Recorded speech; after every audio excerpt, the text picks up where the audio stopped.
This time on Low Boost, we're putting a new radiator in our 1966 Ford Mustang 302 swap.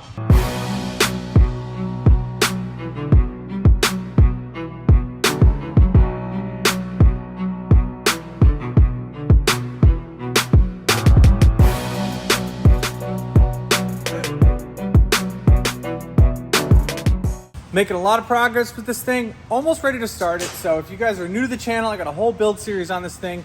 So make sure you check it out, hit the subscribe button. Obviously we took the old radiator out because it was too small, we're not gonna be able to fit it, but we kept the radiator bolts and everything that we had intact to put the new one in, and it's supposedly supposed to directly bolt right on.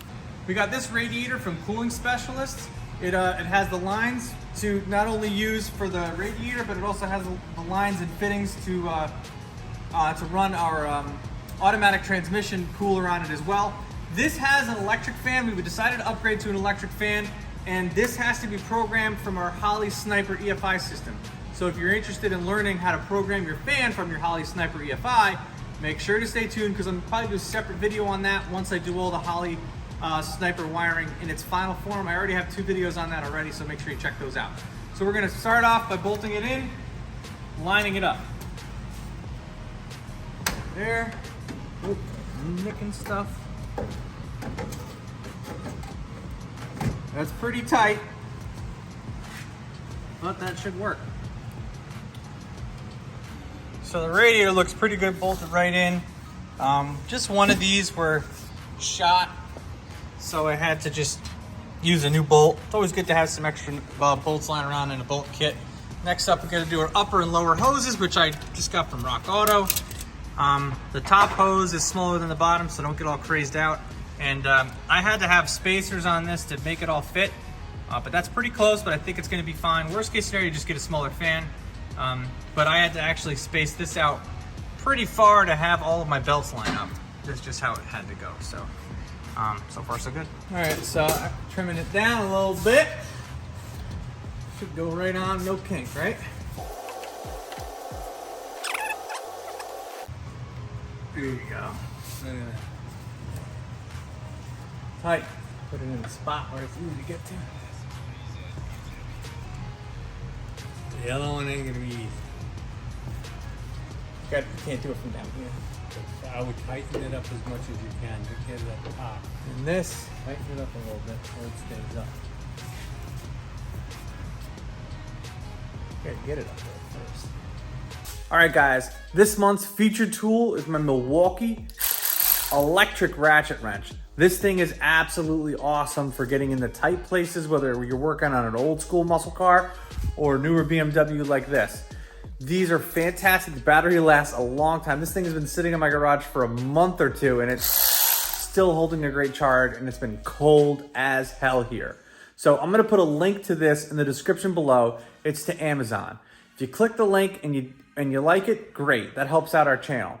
If you click the link and you don't end up buying this and you buy something else on Amazon in the next 24 hours, it helps the channel out too, and every little bit helps. So appreciate it, you guys. Thank you for watching. Now back to the content.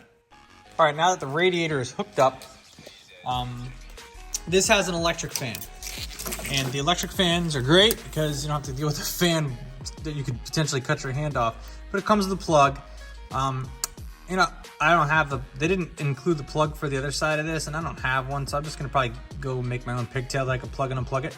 I'll show you how to do that in a second. So the fan gets triggered by the coolant temperature sensor, and on this specific car, my ECU is right here in Holley Sniper EFI. I can program in the ECU to turn on, to have the fan turn on at a specific temperature of the coolant. You can obviously hear coolant temperature sensor there, right? So, but what you have here, this plug here has a plug on the other end, and there's a whole bunch of other ports, and I can program a specific port on this plug to be my trigger for the fan. And that trigger will be going to a white wire here that goes into the relay that is actually provided, which was great that they gave it to you. It also has a 30 amp fuse you gotta plug in. So then all you have to do is you have to get a ground there.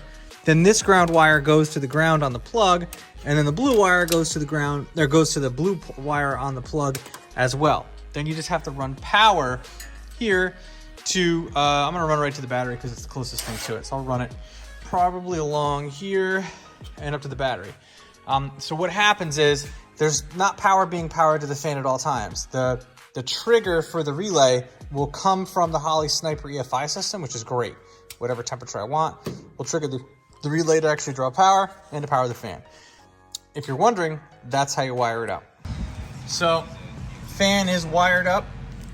I got these easy disconnect plugs. I got these on Amazon. I'll put a link to them in the description below. It's this whole kit. Comes with crimpers. It's not bad. It's not great. It's not bad, but it'll make good plugs. So I'll put a link to those in the description below, like I said. So that links up power and ground. So the only thing I have to do now is our trigger, which this has to go to the Holley. Now, if you look on here, we look at our 7-pin or the 10-pin connector, which we already use a 7-pin.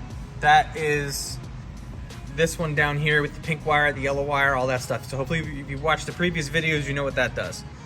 And if you go to here, 10-pin connector, the light blue, output number 1, connect to fan number 1 relay ground trigger. That's off of this harness. So we're gonna get the light blue one on this. This plugs into our 10-pin connector. I think I have it over here. That plugs in here to this. So that plugs into that. And then we're gonna run one of these, the light blue, and connect it to that white cable there, and that will serve as our trigger. So what that does is it's a ground trigger. It will trigger that relay to pull the power from the battery to power the fan at whatever temperature we decide. So now this white trigger is wired all the way up and around to that. I tucked all those wires up underneath it. Gotta figure out what to do. It's a lot of wires, probably not gonna use, but got it all there. So this radiator is on.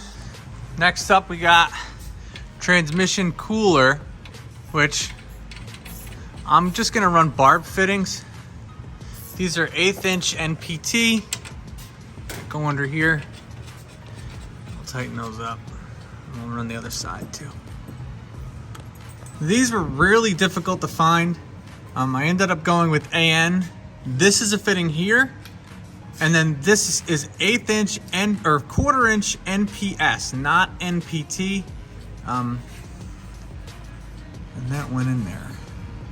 And actually, I don't even know if it's a 1/4 inch NPT, but it was like 1/2 by 20, 1/2 inch by 20, maybe they said. I don't even remember. These were really difficult to find. I'll try to find what on the receipts what these were, and I'll put them on the screen. That was a pain in the butt. Let you guys know how well it performs maybe in a future video, but that is all you need to do to install this radiator. It's super easy, super simple.